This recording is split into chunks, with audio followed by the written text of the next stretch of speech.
مسلمان جو اسلام کو پھیلانے کے لیے، اسلام کے بقا کے لیے زندگیاں بسر کرتے تھے، وہ سمجھتے ہمیں اللہ نے حکومت دی ہے کہ اللہ کے کلمے کو، اللہ کے اسلام کو دنیا میں پھیلائیں گے۔ تو پھر ہارون رشید آئے ہوئے بادل سے کہا کرتا تھا ام تری حیث شئت فإن خراجک یاتی الی، اے بادل تو جہاں بھی جا کے برسے گا تیرا فائدہ مجھے ہوگا، مسلمانوں کے ملکوں میں برسے گا تو عشر اور زکوٰۃ لوں گا، اور کافروں کے علاقے میں جا کے برسے گا تو وہاں سے خراج آئے گا، وہاں سے جزیہ آئے گا۔ فضیلت الشیخ مفتی عبداللطیف اسلامک اسکالر۔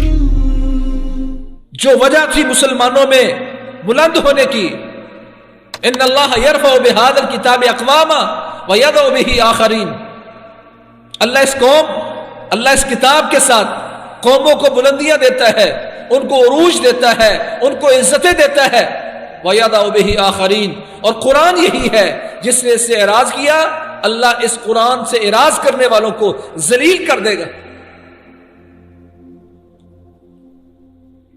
اِذَا تَبَايَعْتُمْ بِالْعِينَةِ وَأَخَذْتُمْ بِأَذْنَابِ الْبَقَرِ وَرَضِيتُمْ بِالزَّرْعِ وَتَرَكْتُمُ الْجِهَادَ۔ قرآن مجید کے دفاع کے لیے مسلمانوں کو جہاد کی بات کرنی تھی، کافروں کی گردن کاٹنے کی بات کرنی تھی۔ ایک کافر مسلمانوں کی عزتوں کو پامال کرتا تھا تو پورا سندھ رو دیا جاتا تھا۔ آج وہ مسلمان جو فتح کی عزت کی وجہ تھی اس کو چھوڑے بیٹھے ہیں۔ 56 سے 57 ریاستیں مسلمانوں کی،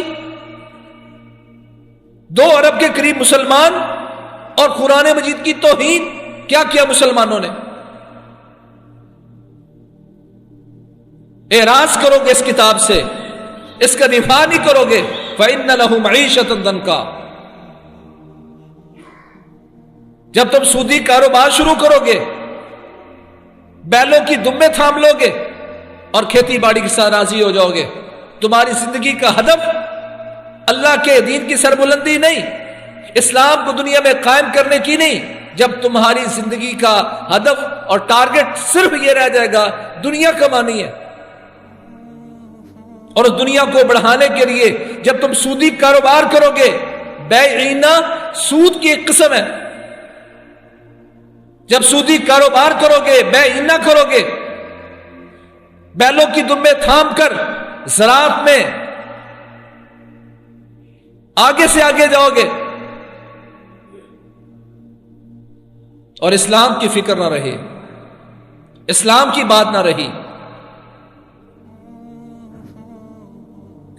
اور کھیتی باڑی میں مگن ہو گئے، اور جو تمہاری بلندی کی وجہ تھی وَتَرَكْتُمُ الْجِهَادَ، جینے کی جو بنیادی وجہ تھی اللہ کے دین کو غالب کرنا، جہاد کے ذریعے کرنا، اس کو چھوڑو گے لَسَلَّطَ اللَّهُ عَلَيْكُمْ ذُلًّا، فرمایا پھر ذلتیں اللہ تم پر مسلط کرے گا۔ کیا ہم سودی کاروبار اس میں مگن نہیں ہیں؟ کیا بیلوں کی دمیں تھام کر کاروبار میں آگے بڑھنے کی باتیں نہیں کی جا رہی؟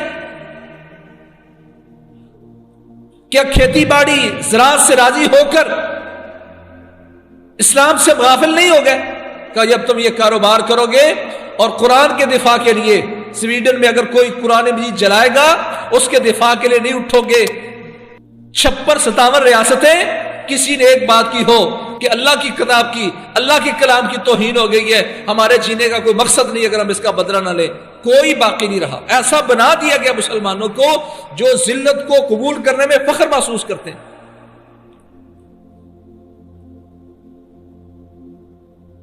رسول اللہ صلی اللہ علیہ وسلم نے بیان کیا تھا، اگر تم اس ذلت سے نکلنا چاہتے ہو، معزز بننا چاہتے ہو، تو اس کی وجہ ہے لا ينزعه عنكم حتى ترجعوا الى دينكم، کہ لوگوں پھر یاد رکھو یہ ذلتیں تمہارا مقدر بنے گی۔